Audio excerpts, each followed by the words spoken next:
trying to give me something that they had for food. And that broke my heart because I'm over here stuffing my face, getting seconds on some of these meals. And some of these kids aren't even getting firsts. And so that really broke my heart a lot. And a lot of the times the kids were sitting there just wanting to sit next to you or wanting to just to touch you because they know that, like I said, that you are a safety for them, that you are hope. And that really meant a lot to me. One of the little girls, she did this, and I don't know if most of y'all know this means I love you. And I taught her how to do that. And so every time she saw me, she'd say, Elizabeth, I love you. And that meant so much to me, that meant a lot to me to know that she knew what that meant, and she wanted to reiterate that. And it was just really, really, really cool. And a lot of the kids wanted to give you kisses, they wanted to take off your glasses, they just wanted to touch you. I'm like, take caution, please, because I haven't shaved in a week. Dead serious.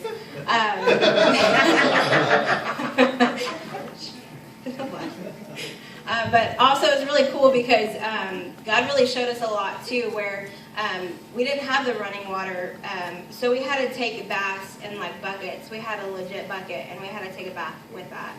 And at first I'm thinking, you're funny. Where's the water, please? This is the first night.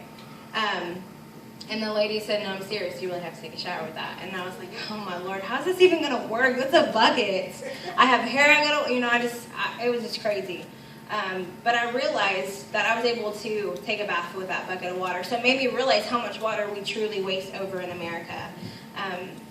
And it made me really grateful to have running water over here. It made me really grateful to be able to wash my hands, and I could like stick my fingers in my mouth. Not like I randomly do that or anything, but I can do that freely without having to worry about parasites or anything getting into my body. And a lot of these people have to worry about that on a daily basis. Kids are drinking water and spitting it out because they can't drink it. And that's really hard to see because I'm over here drinking 6 bottles of water, and it's 3 o'clock. And so I can't imagine these kids need so much because they're out all day. I went outside for some of the day, but I stayed inside some of the day too to help with inside projects because I'm not an outside person. And I was sweating really bad, so I was like, no, this is not for me. This was the first 2 days. And then I went outside and I really started playing with them more and more and more because I wanted to get the experience that God was really trying to give me while I was over there, because I didn't get blessed with all this money for me just to go over there and being a selfish American. And I really had to put aside myself a lot of the times. I really had to put aside self a lot because I wanted these things that we get on a daily basis. We freely get and we take for granted on a daily basis. You know, I was grateful to be able to come home and straighten my hair. I was thankful to be able to come home and stretch out on my bed. I was really thankful that I knew I was going to come home and be able to sleep in the air conditioner and do all these things and watch TV if I wanted to. And these people don't even have lights.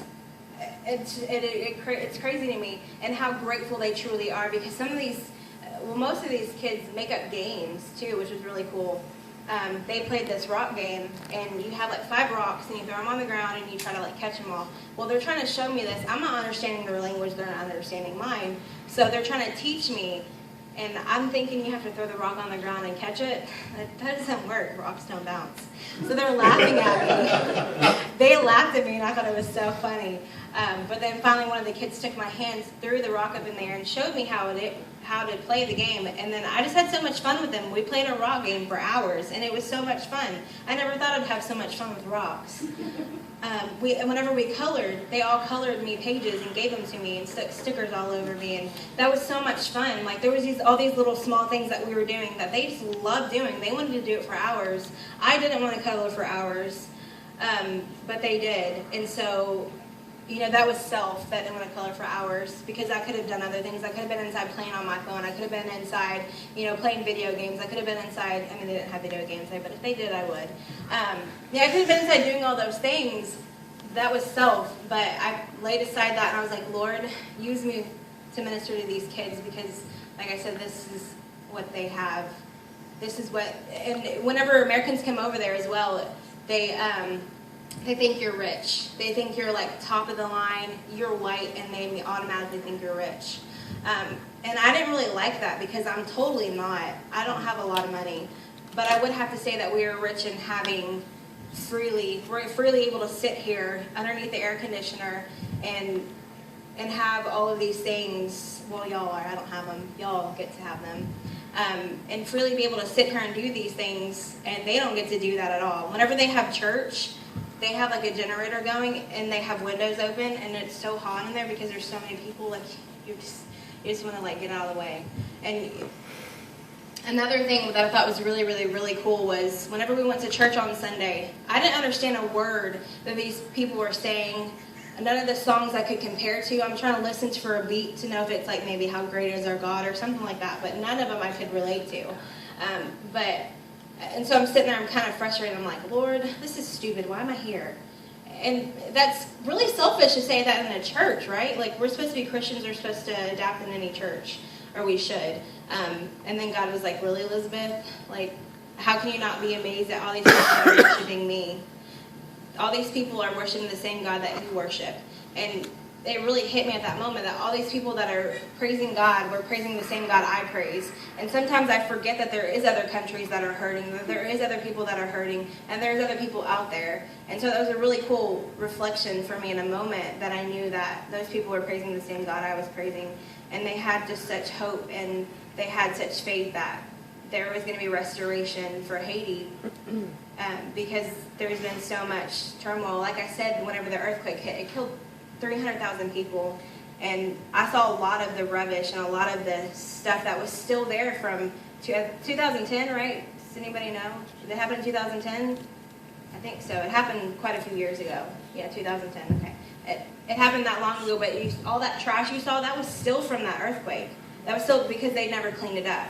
A lot of these people don't have hope for their country because they're so used to it by now. They're just kind of living in that filth. And it's actually really, really, really sad.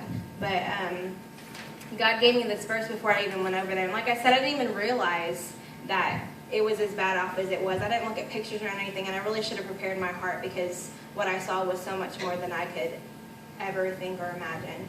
But God gave me Psalms 34:18, and it says, "The Lord is close to the brokenhearted and saves those who are crushed in spirit."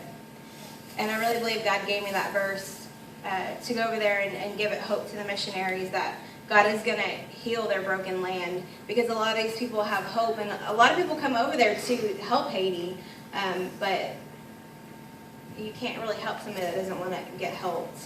And a lot of these people go over there to help them, and they just really need prayers that they're going to have hope. That these people need to have hope in their country, because if they don't have hope, then what do you have, right? So I just thought it was really cool, and I kind of rambled on and went through everything. I wrote it all down, but whenever I start speaking, it just kind of goes everywhere. But I kind of feel like I got the gist of it all, that it was an amazing mission trip, and God really, really spoke to my heart. And I can't say that I've come back this amazingly changed woman, because I already know that I have this firm foundation in who God is, but God really showed me a lot of things and how I need to be more grateful for everything in my life, and I am. I really am. I really believe that I left my heart in Haiti because that's where they need hope. They really need hope, and they really need somebody that's going to stand up for them. And even if I'm over here in America, I can still pray for them. And I really hope that could be a prayer for all y'all guys, that y'all can pray for them. And those bracelets that I got for all you guys, I got them for more than just looks. I mean, because they're pretty cool, right? But whenever you look at them, you can know to pray for the people there, because they really do need prayer. So that's all I got to say.